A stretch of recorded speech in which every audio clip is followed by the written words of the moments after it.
பிரிவுகளாக பிரிக்கப்பட்டுள்ளன. பிரிக்கும் கோட்டின் இரு பக்கங்களிலும் இருக்கும் பிரிவுகள் ஒரே வகை நிறத்தில் அமையாதவாறு இந்த 8 பிரிவுகளுக்கும் நிறத்தீட்ட குறைவாக எத்தனை வகை நிறப்பூச்சிகள் தேவையாகும்.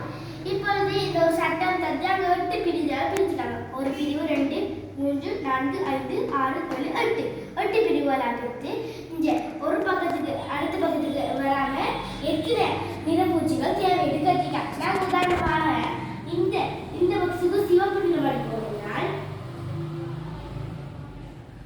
இங்க விட்டு ஒன்று விட்டு அப்பொழுது இங்கே சிவப்பு நிறம் அடிப்போம்.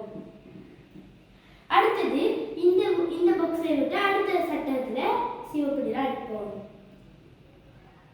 இப்பொழுது அடுத்ததாக நாங்கள் கருப்பு நிறத்தினை நாங்கள் இப்போ இங்க கருப்பு நிறம் அடிப்போம் என்றால்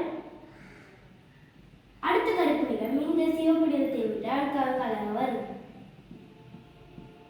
அடுத்ததாக இந்த சிவப்பு நிறத்தை விட்டு இங்கே வரும் கருப்பு நிறம். அடுத்ததாக நாங்கள் நீல நிறத்தை எடுப்போம் என்றால் நாங்கள் உதாரணமாக இந்த சட்டம் இந்த பிரிவுக்கு நீல நிறம் எடுத்தோம் என்றால் இப்பொழுது அதன் கீழே இருக்கும் பிரிவுக்கு நாங்கள் வேற ஒரு நிறம் பூச்சி தான் பூச வேண்டும். அப்பொழுது நாங்கள் பச்சை நிறம் பூசுவோம்.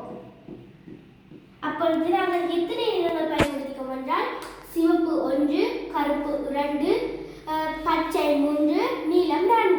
அப்பொழுது இதற்கான விடை 4.